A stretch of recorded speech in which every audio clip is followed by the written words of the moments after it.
Home भूत की कहानी सत्य घटना। बहुत ही डरावनी भूत की कहानियाँ हिंदी में भूत की कहानी गोस्ट स्टोरीज सत्य घटना। बहुत ही डरावनी भूत की कहानियाँ हिंदी में बाय हिंदी कहानी। Hindi for everyone who want to read भूत की कहानियाँ इन हिंदी। When you read भूत की कहानियाँ you feel it। वैसे तो भूत प्रेत की बहुत से कहानियाँ मौजूद है, पर भी हमें अच्छी सी भूत की कहानियाँ पढ़े गए।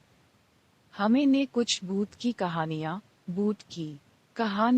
लिखी है और आपके सामने पेश कर रहे हैं। इन्हें पढ़ने पर आपको डर भी लग सकता है, ये भी पढ़ें। पहेली बूझो तो जाने उत्तर के साथ लिस्ट ऑफ भूत की कहानियाँ इन हिंदी। रास्ते का भूत, भूत की कहानी स्कूल में रहने वाला भूत, भूत की कहानी चाची की आत्मा, भूत की कहानी शैतानी शक्तियों का मजाक उड़ाना। पढ़ा भारी भूत की कहानी रास्ते का भूत, भूत की कहानी रास्ते का भूत, भूत की कहानी। मैं दिल्ली के एक फैक्ट्री में साफ सफाई का काम करता हूँ।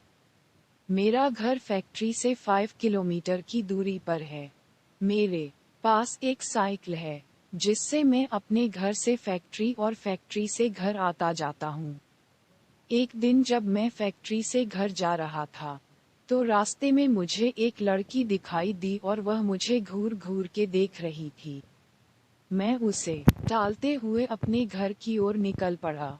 दूसरे दिन फिर वही लड़की मुझे उसी जगह पर दिखाई दी और वह मुझे फिर से घूरने लगी। फिर भी मैंने उसकी तरफ पलट के नहीं देखा और अपने घर की ओर निकल पड़ा।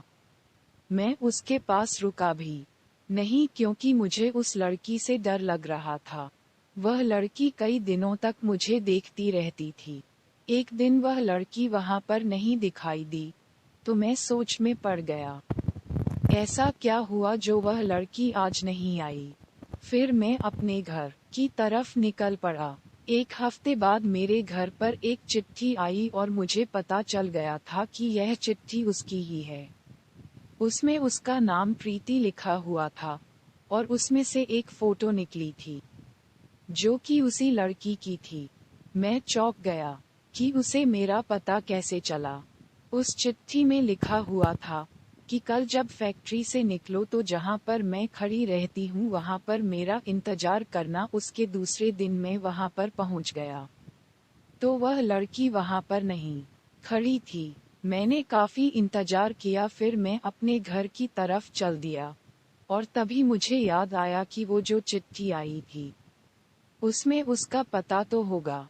फिर मैं उसका पता पढ़कर उसके पते के अनुसार मैं उसके घर मिलने के लिए गया। दरवाजा खोलते ही एक आदमी आया और बोला कि क्या काम है, तो मैंने बोला कि मुझे प्रीति से मिलना है। तो उस आदमी ने बोला कि मैं उसका पापा हूँ और प्रीति को मरे हुए 2 महीने हो चुके हैं।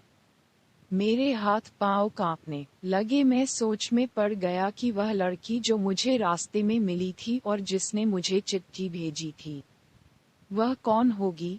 मुझे लगा कि वह उसकी आत्मा होगी। तभी प्रीति के पापा ने मुझे दिखाया कि देख लो, उसकी तस्वीर पर माला पड़ा हुआ था। तभी मैं भागकर अपने घर पहुंचा। फिर मैंने उस चिट्ठी को जला दिया और उस दिन के बाद से मैंने कभी भी अनजान लोगों से मिलना और बात करना बंद कर दिया। ये भूत की कहानी भी पढ़े। भूत प्रेत और आत्मा की कहानी। ओके।